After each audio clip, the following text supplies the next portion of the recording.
Howdy, Immortalium here, and today I'm going to be doing another manga recommendations video.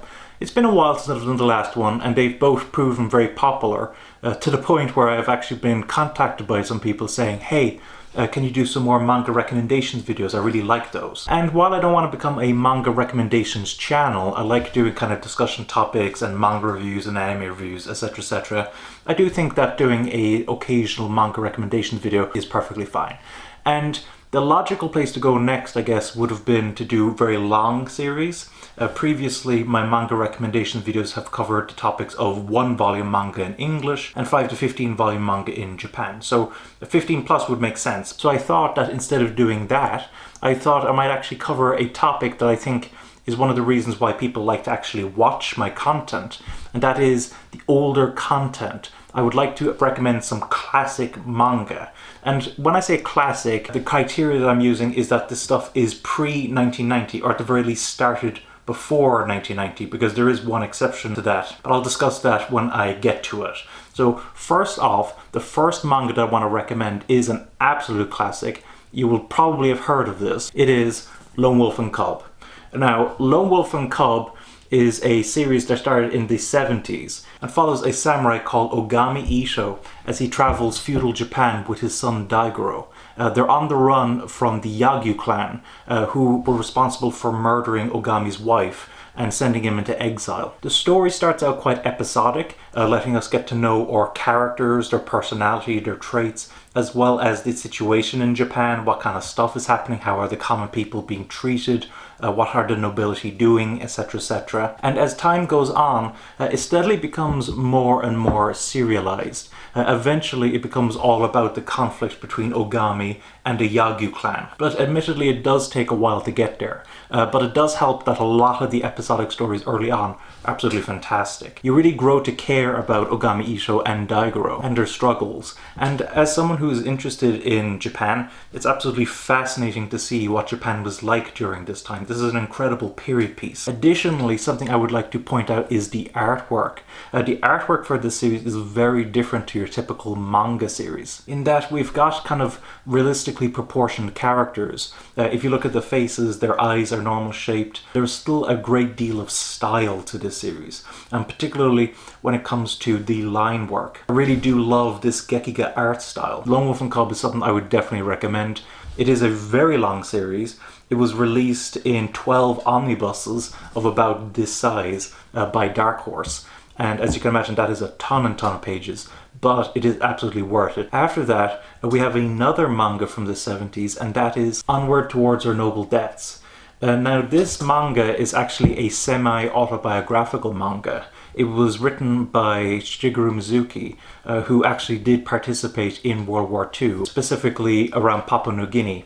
And while there, he actually suffered a lot of trauma, particularly with malaria, and he actually lost an arm. As you might imagine, he's very bitter about the way that the soldiers were treated during the war, and he decided to write his experience down in this book. This book follows a couple of soldiers with Maruyama standing in for Shigeru Mizuki himself.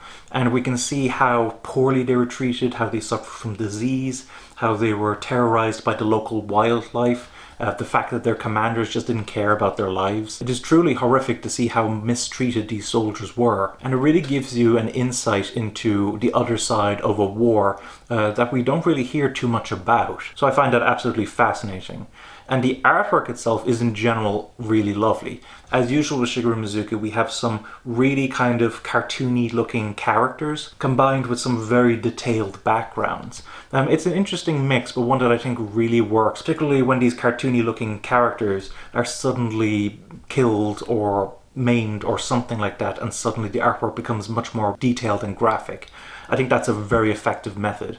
The one criticism I have with the artwork is that a lot of the characters end up looking very similar to each other, which can make it a little difficult to tell people apart. So I do wish that they were more distinguishable from one another, but nonetheless this is an absolutely powerful work, and one that I think that if you're interested in Japan's role in World War II, if you're interested in manga telling real stories, or if you just want to check out some work from one of the legendary mangaka Shigeru Mizuki, then I would definitely recommend Onward Towards Our Noble Deaths. Next up we have a series from another incredibly popular and famous mangaka, Rumiko Takahashi, and that is One Pound Gospel. Now, One Pound Gospel is the one that I was talking about that's a bit of an exception, and I'll explain that more in a while. But to start off with, what is the story of the manga? The manga is actually a sports manga covering boxing, and our main character, Kosaku, has a bit of an eating problem. He gains weight, and that means that he ends up getting put into weight categories in boxing that are a bit too much for him. And eventually it gets so bad that a nun called Sister Angela gets involved and makes it her little project to help Kosaku overcome his vice of eating. But unfortunately, Kosaku starts to have a bit of an emotional attachment to Angela that eventually blossoms into romantic feelings. And for anyone who is familiar with the fact that nuns are celibate, you can imagine that it is quite a problem.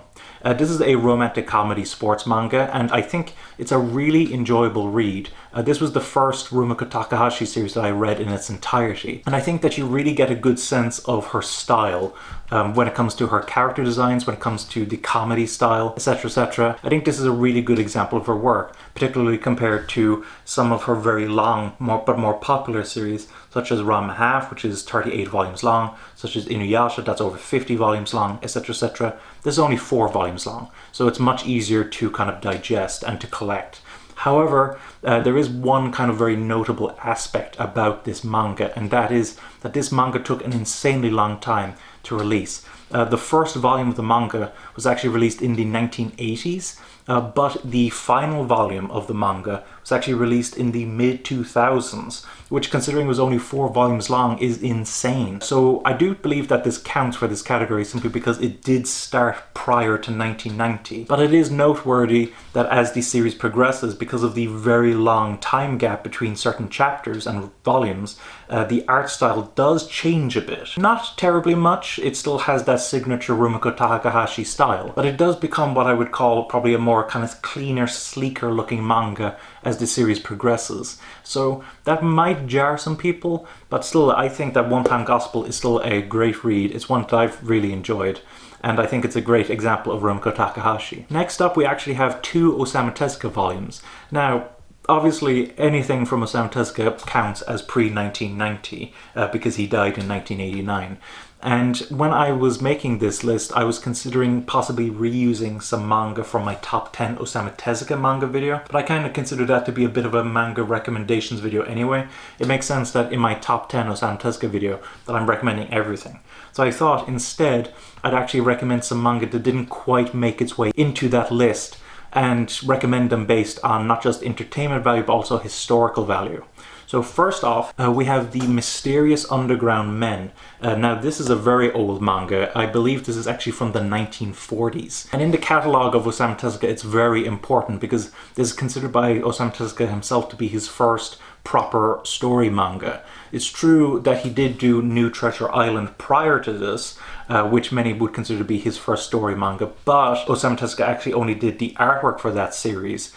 Someone else actually wrote the story, whereas Osama Tezuka did both in The Mysterious Underground Men, so he himself considered this to be his first story manga. And it's a really entertaining read. Our main character is John, whose father dies in a plane crash, and he actually asks John, please make a safer mode of transportation than airplane flight.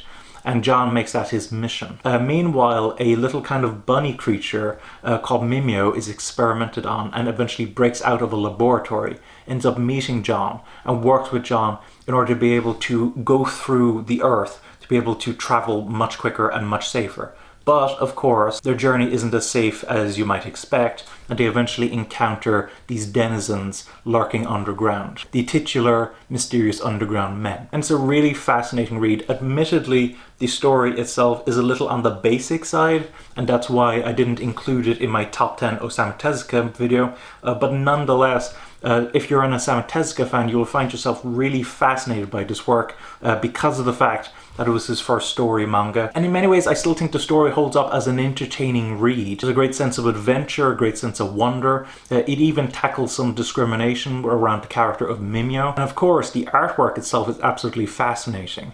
The manga itself that I have has been reprinted to look like the original releases of this manga. which means that it was done in kind of a very crude release. The colors quite often don't remain within the lines. Some of the characters can look a little off model sometimes, but as this manga likes to point out, it's very authentic. And because of that, I find it an absolutely fascinating read. It also helps that there's a really fascinating essay written by Ryan Holmberg talking about the significance of this manga, many of the influences that Osama Tezuka had when writing this manga. It's really informative, and anyone who's interested in old sci-fi, in the early manga industry, in Osama Tezuka's early work, etc., will find that essay a fascinating read. So overall, I think The Mysterious Underground Men is a great read. Following that, we actually have probably Osama Tezuka's most famous series, Astro Boy. Now, Astro Boy is obviously incredibly popular. It was released on television in various anime incarnations and has proved very successful worldwide. But before all that was, of course, Osama Tezuka's manga. And his manga actually began in the 1950s and continued to have chapters released until about the 1970s. There might have been a couple of chapters after that as well, I'm not entirely sure. But for those of you who might be unfamiliar with the story of Astro Boy is set in the future. Well, the future from when this manga was released. It's actually 2004, which is our past. But it's set in the future, and society is very robot-centric. There's lots of robots that are helping people now, doing work, etc. And one day, a boy called Tobio dies in a car crash. And his father, Dr. Tenma, makes it his goal to recreate Tobio in a robot form. He eventually creates the robot, and after a while of spending time with it, enjoying the fact that it seems like his son is alive again, he realizes that this isn't his son. And that might seem like a bit of a silly thing to say, but like he starts noticing that he won't eat, he won't grow, etc. And eventually he just comes to hate Astro Boy, and eventually sells Astro Boy off. Eventually he's rescued from the circus, which is where he was put, and he becomes the hero that we're familiar with from that point onwards. And Astro Boy is a really fascinating work from Osama Tezuka, at least from my own perspective, simply because of how inconsistent in quality it is from him. There are some truly amazing Astro Boy stories here, but there is also a lot of stories that I just didn't care for, or I thought were downright bad. But it is very much a mishmash of quality, and Osama Tezuka himself even admits that. But nonetheless, it is an incredibly important work, not only in the history of Osama Tezuka, but in the history of the manga and anime industries. And so I would definitely recommend that you, if you can, to pick up Astro Boy. As I said, there's a lot of amazing stories in there, even if there's also a lot of stories that are very mediocre or even bad. The artwork really shifts over the course of the series from the 1950s to the 1970s, with the earlier artwork being a bit more simple and having many packed panels, and then the later artwork having fewer panels but more kind of detail, a cleaner, sleeker look. I think it's an incredibly important work historically, and if you're a fan of Osama Tezuka, or if you're a fan of science fiction, or even if you're just a fan of the manga and anime industries, then it's pretty important that you experience Astro Boy in some shape or form. The versions that I have are 23 volumes that were released from Dark Horse, but I do know that at some point Dark Horse began re-releasing these series in omnibuses, so I would probably recommend that you go check out those omnibus releases. They're probably a lot cheaper to collect, so I would encourage you to go check out Astro Boy. And finally, I thought I might save the oldest manga that I have for last. For those of you who maybe have watched my manga collections, or maybe even seen my review of this in the past, you probably have an idea of what the oldest manga in my collection is. But for those of you who are unfamiliar, brace yourself, because this is a very different type of manga, and that is the Four Immigrants manga. Now, the Four Immigrants manga is incredibly different to probably any manga that you have read. This was actually originally published in the 1920s before being eventually compiled into a single book in the 1930s. It was actually written by a Japanese immigrant who had immigrated to America, and he decided that he wanted to kind of collect his experiences into some kind of media, and he decided the best way to do that would be through a manga format. And so we actually have a variety of chapters here covering these four immigrants that have immigrated to America, one of which is based on Henry Kiyama himself. It's them kind of getting used to American society, dealing with the discrimination against Asians at the time. In many ways, it's a very comedic manga. I believe it is ultimately meant to be considered a comedy, but it also works as a very effective period piece, where we get to see what American society was like at the time, how they treated their immigrants, etc., etc. Because of that, I think it still holds up today, even if the artwork is a little different than we're used to. The characters themselves are definitely not drawn in manga style. They're more what we'd kind of consider to be like very old comic style, maybe even comic strips that we'd see in a newspaper. But I believe that the artwork itself is ultimately charming and does the job needed to be able to convey to us both the comedy of the manga as well as the time period. There's also a lot of very interesting information here about how this manga was discovered. It had been lost for quite a period of time. Not many people knew of its existence. It was eventually rediscovered and re-released. And actually it's become quite popular enough that in Japan they actually did do a stage play of the Four Immigrants. Which is absolutely fascinating. So I think that if you're interested in old manga, particularly pre-war manga, of which it's incredibly difficult to be able to get your hands on in English, then I would definitely recommend you pick up the Four Immigrants. So that was my recommendations of some manga series that began or were released prior to 1990. Hopefully you found this video informative, and of course, as always, I'd absolutely love to hear what you guys thought of this. Have you read any of these manga? If you have, did you like them? Did you dislike them? What are your thoughts on older manga in general? And of course, if you have any other information you want to give on the manga, on any of the mangaka, on old manga in general, etc., etc., please leave it in the comments below. And of course, if you want to support the channel, I would encourage you to use my Amazon and Right Stuff affiliate links in the description below. When you purchase an anime or manga through those affiliate links, not only are you supporting me, not only are you supporting the channel, but you're also supporting the anime and manga industry. So I would highly encourage you to use those affiliate links to purchase your anime and manga. Thanks for watching. Don't forget to comment, rate, subscribe, and bye-bye.